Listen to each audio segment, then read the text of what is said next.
Assalamualaikum bos, bertemu lagi dengan saya bos dalam channel Rio Tani Makmur. Tanamannya subur, petaninya makmur. Pada kesempatan kali ini kita akan melakukan penyemprotan terhadap melon varietas Jumbo, Anvi, dan Gracia. Yang mana untuk Jumbo ini sekarang udah berusia 51 hari setelah tanam. Ini udah kelihatan ya bos ya, udah besar. Ini kita buahin rata-rata 2 dan 3. Untuk yang ini kisaran udah berat 2 kiloan, 2 lebih lah. Yang di bawah itu dari sekitar 2,5. Jadi di sini saya ingin berbagi kepada teman-teman semuanya. Untuk perkembangan tanaman melon ini itu sangat menentukan bagaimana penanganan kita dan pengendalian terhadap hama dan penyakit. Di tempat saya di Padang bos, udah 3 minggu nggak hujan. Alhamdulillah tadi subuh udah hujan, udah mulai hujan. Kalau seandainya hujannya cukup atau cuacanya bagus, mungkin melon ini lebih besar dari sekarang. Tapi nggak apa-apa, rezeki udah Allah tentukan. Dan untuk pasar pun udah memenuhi syarat, ini udah masuk grade A. Untuk teman-teman semuanya, pada penanganan hama dan penyakit untuk tanaman melon, kita harus rutin melakukan penyemprotan. Baik itu penyemprotan fungisida dan inseknya maupun penyemprotan pupuk daun. Kenapa saya bilang demikian? Karena untuk kemarin, musim kemarau, itu kita kalau melakukan penyiraman atau pengecoran dengan menggunakan pupuk, itu tanahnya tidak mendukung karena sangat kering sekali. Walaupun kita udah siram airnya sekitar 1 liter per tanaman, itu hilang aja. Jadi secara otomatis akarnya nggak bisa menyerap nutrisi atau pupuk yang kita berikan. Jadi langkah yang paling baik menurut pendapat saya itu melakukan pemupukan melalui daun. Karena kita langsung tepat sasaran kepada daun. Jadi daun dapat langsung mencerna, mengolah pupuk daun tersebut menjadi energi dan menyebarkannya ke seluruh tanaman. Jadi untuk kalau musim kemarau di tempat saya ini kita nggak bisa menggunakan air sungai. Karena pada sebelumnya kita menggunakan sistem lab. Nih selokannya kita genangi semua, kita tarik air sungai. Sungainya kalau musim kemarau itu payau dan mendekati asin. Karena kita dari pinggir pantainya sekitar 1 kiloan dari pinggir pantai. Jadi kalau kita gunakan air sumur, di sini kita menggunakan air sumur galian aja, tidak menggunakan sumur bor. Itu airnya tidak memadai. Air sumur hanya bisa digunakan untuk melakukan penyemprotan. Jadi alangkah baiknya kalau pada masuk musim kemarau kita rutin melakukan pemberian pupuk daun melalui penyemprotan. Dan untuk penyemprotan pupuk daun pun kita harus mix dengan kalsium.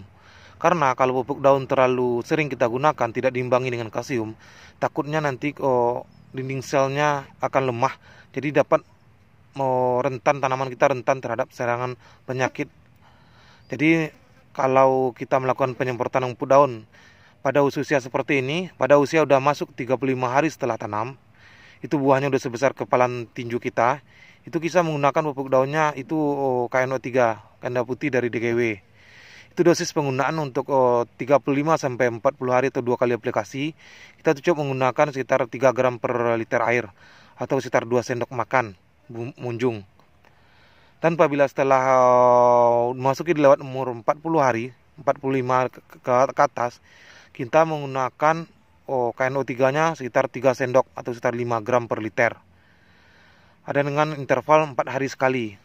Dan penggunaan kalsium, sebaiknya penggunaan kalsium untuk tanaman jenis-jenis healthy ini, kita jangan menggunakan kalsium yang berupa powder, tapi gunakanlah kalsium berupa tepung. Karena untuk daerah dataran rendah khususnya, itu tepung itu toleran terhadap cuaca panas. Jadi dia tidak membakar daun. Tapi pengalaman saya menggunakan kalsium berupa cairan atau powder atau yang gampang larut dalam air. Itu apabila kita mengaplikasikannya, daun tanaman ini sedang dalam keadaan kering, itu ada nampak pinggir-pinggir daunnya nanti ini kayak kebakar. Itu menandakan pupuk daun atau kalsium kita gunakan itu sifatnya panas terhadap tanaman kita. Karena daun kalau musim kemarau kan sangat kering, layu malah. Jadi kita menggunakan yang berupa tepung aja, karena tepung sangat kecil risikonya. Jadi walaupun kita menggunakannya berlebihan atau dosisnya agak berlebih sedikit dari dosis penggunaan sebelumnya, itu tidak menangkipkan efek yang mempengaruhi terhadap pertumbuhan tanaman kita. Dan dosis penggunaan untuk kalsium tanaman melon setelah umur 45 hari ke atas, itu kita menggunakan kalsiumnya sekitar 2 gram sampai 3 gram per liter dengan interval 4 hari. Jadi pupuk daun dan kalsiumnya kita mix terus.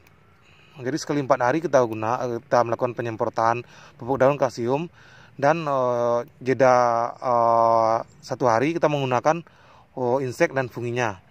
Nah, gitu rolling terus bos. Jangan lengah kita.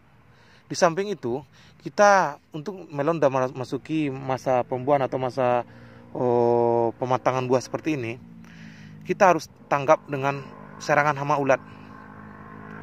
Apabila nanti di daunnya udah kelihatan kotoran-kotoran ulat, kita jangan tunggu-tunggu lagi. Itu udah menandakan alarm bahwasanya ulat udah masuk. Kalau seandainya kita lengah, nanti buah ini akan rusak bos. Buah ini akan digerogotin ulat, berlubang-lubang dikit-dikit, dan kualitasnya udah turun. Jadi saya menyarankan pada teman-teman semuanya, rawatlah tanaman kita seperti kita merawat diri kita sendiri. Jadi tiap hari kita perhatikan, tiap hari kita apa yang kurang bagi tanaman kita. Soalnya untuk tanaman tidak bisa ngomong, tanaman tidak bisa berbicara. Hanya kita sebagai petani dapat mengetahui dan bijak, ini tanaman kita ini kekurangan apa atau kelebihan apa. Ini sebenarnya bos, kalau untuk kita petani sebenarnya itu profesi yang membutuhkan ilmu yang sangat tinggi menurut pendapat saya. Kenapa demikian? Karena untuk di sekolah pertanian, mungkin di perguruan tinggi pun, itu untuk tanaman kita bisa hasil dengan maksimal, itu kita harus menguasai 3 ilmu dasar. Dan di fakultas itu ada 3 jurusannya. Pertama, ilmu tanah. Kita harus mengetahui dulu bagaimana pengolahan tanah yang baik, bagaimana untuk memberikan pupuk kandang, pengapuran dan sebagainya. Itu yang menguasai itu dulu. Yang kedua, pengendalian hama dan penyakit. Itu kalau untuk di fakultas pertanian itu satu lagi jurusannya bos, pengendalian hama dan penyakit. Jadi kita mengetahui ini hama atau penyakit. Kalau penyakit, ini apa penyebabnya dan bagaimana penanggulangannya. Dan kalau hama, ini hamanya apa, jenisnya apa bahan aktif yang bisa untuk menekan atau membunuh hama tersebut. Kita harus memahami. Dan yang ketiga baru budidaya. Yang disebut budaya di sini yaitu bagaimana kita memberikan nutrisi pada tanaman, bagaimana kita memberikan asupan gizi bagi tanaman sehingga tanaman dapat tumbuh dan berkembang dengan baik dan maksimal. Jadi secara otomatis petani ini seharusnya dapat menguasai 3 ilmu yang dipelajari di universitas. Pertama ilmu tanah, yang kedua ilmu budidaya tanaman, dan ketiga pengendalian hama dan penyakit. Jadi saya menyarankan di sini kepada sahabat tani semuanya, teruslah belajar. Karena sekarang belajar gampang. Kita udah bisa menggunakan media sosial. Kita nggak harus belajar di perguruan tinggi. Kita nggak harus belajar dari teman juga kita bisa belajar. Dari alam kita harus belajar. Jadi nanti kita dapat satu konsep bagaimana bagusnya tumbuh dan baiknya perkembangan. Jadi hasil dan panen kita bisa digenjot juga. Ujung-ujungnya nanti bisa kemakmuran bagi petaninya. Dan alhamdulillah, insya Allah sekitar 7 atau 8 hari lagi kita akan lakukan pemanenan.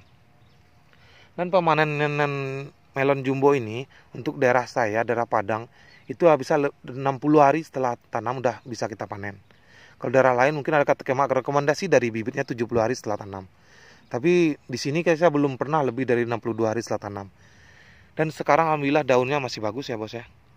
Insya Allah nanti apabila kita udah panen buahnya di bawah ini, buahnya semuanya kita panen ini, yang bawah ini, insya Allah nanti di pucuknya akan akan ada pentilnya lagi. Akan ada pentil itu dirawat, nanti bisa juga kita panen lagi bos. Insya Allah nanti buahnya bisa minimal setengah dari produksi buah ini. Taruhlah ini buah rata-rata kita buahkan 2 dengan bobot sekitar 2,5 kg.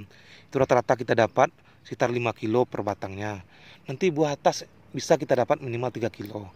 Jadi dengan jarak tanam 1 row, jarak tanam 1 meter, itu bisa kita genjot produksi sekitar 8 kilo per tanaman. Di samping kita bisa mengkondisikan tanaman kita berbuah dengan baik dan maksimal, dengan rasanya manis dan kualitas daya simpannya bagus, kita juga mengendalikan hama dan penyakit.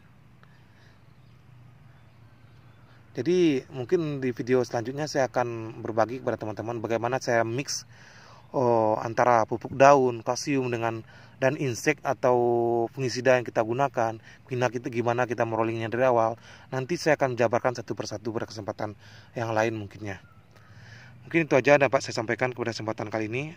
Terima kasih. Assalamualaikum warahmatullahi wabarakatuh.